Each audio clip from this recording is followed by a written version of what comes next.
होली की आत्मा। बचपन से शहर में रहने वाला मनोज इस साल होली की छुट्टियों में अपने गांव दुर्गापुर वापस आता है, जहां उसे देख पूरा गांव खुशी से झूम उठता है। जब गया था तब इतना सा था और अब देखो कितना बड़ा हो गया है। हाँ सरपंच जी, जब मैं गया था तब आप भी बहुत जवान थे और अब देखो कितने बूढ़े हो गए हैं आप। चलो चलो, बढ़िया है। बच्चा घर वापस आ गया। इसी खुशी में आज रात पार्टी होगी। क्या बात है, गांव में भी पार्टियां होने लगी। वैसे अगर पार्टी की बात है तो आज क्यों सीधा होली पार्टी करते हैं। होली पार्टी की बात सुन चहल पहल में अचानक सन्नाटा छा जाता है, जिसे देख मनोज को कुछ अजीब लगता है, लेकिन तभी सरपंच बात पलट देता है। अब बहुत देर हो गई, चलो सब अपने घर चलो, पार्टी के बारे में कल सोचेंगे। मनोज भी मम्मी पापा के साथ घर आ जाता है, पर होली पार्टी और उस पर पूरे गांव की खामोशी वाली बात अभी तक उसके जहन से निकलती नहीं। पापा, होली पार्टी की बात पर सब चुप क्यों हो गए थे। अरे होगी उनकी कोई अपनी बात। मुझे गांव की पंचायत ही थोड़ी पता है। थक गया हूँ, चलो सो जाते हैं, कल बात करते हैं। पापा की बात मानते हुए मनोज भी सोने चला जाता है। आज तो छुपा लिया, लेकिन हफ्ते बाद जब होली का दिन आएगा तब इसे कैसे रोकोगे। अगली सुबह सूरज के साथ ही मनोज भी गांव घूमने निकल जाता है, जिस पर रास्ते में उसे अपनी ही उम्र के कुछ लड़के भी मिलते हैं, जिनसे दोस्ती कर अब वो उनके साथ घूमने लगता है। इसी तरह कुछ दिन बीत जाते हैं और होली नजदीक आने लगती है।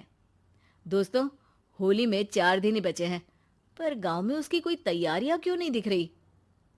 क्योंकि यहाँ होली नहीं मनाई जाती। अरे पर ऐसा क्यों। वो राजा भूषण। अरे तुम 4 दिन के लिए आए हो, क्या इतना सोच रहे हो। चलो कुछ खाने चलते हैं। इसी के साथ एक बार फिर होली की बात को टलते हुए देख मनोज को शक होने लगता है।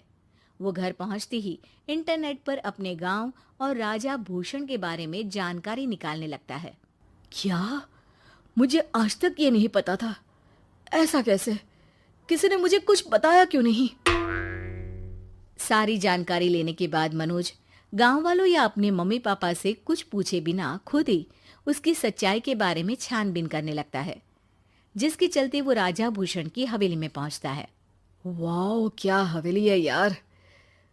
पर क्या यहाँ सच में कोई भूत है? हेलो भूत जी, कोई है क्या? हम इस साल गांव में होली सेलिब्रेट कर रहे हैं, क्या आप उस पर थोड़ा इंटरव्यू देंगे?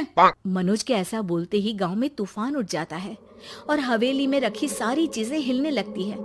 एक अदृश्य शक्ति मनोज को धक्का देकर हवेली से बाहर निकाल दरवाजा बंद कर लेती है। ये सब देख मनोज हैरान रह जाता है। क्या अभी मुझे हवा ने धक्का देकर बाहर निकाल दिया?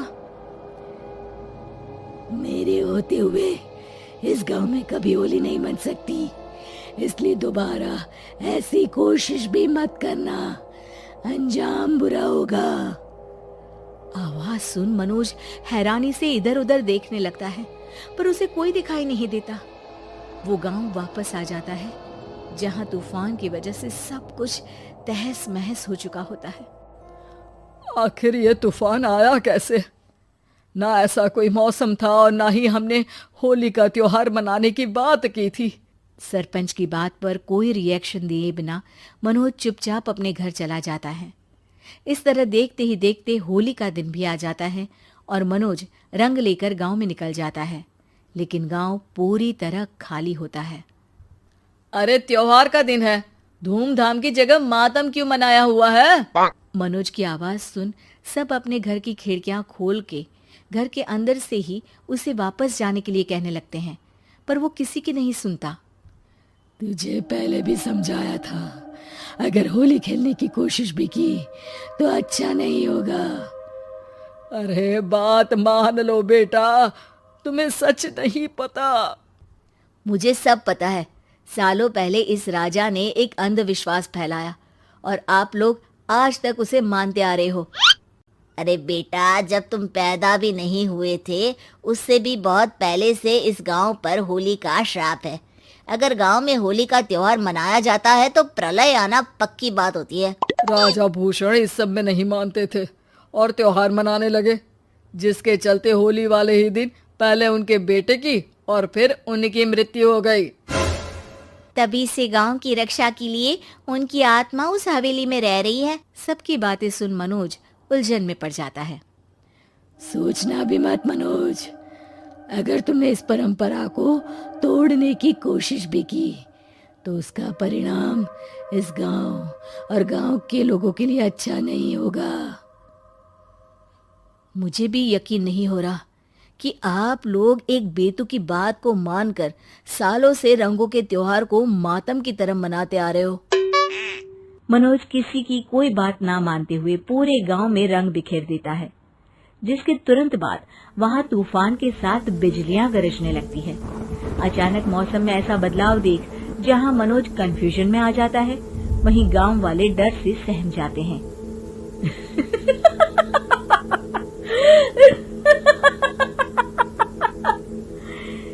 इस लड़के ने हमारे जैसे सिर्फ अपने स्वार्थ के लिए नहीं बल्कि पूरे गांव की खुशियों के लिए यहाँ होली मनाई है, जिस वजह से अब इस गांव पर होली का श्राप टूटता है।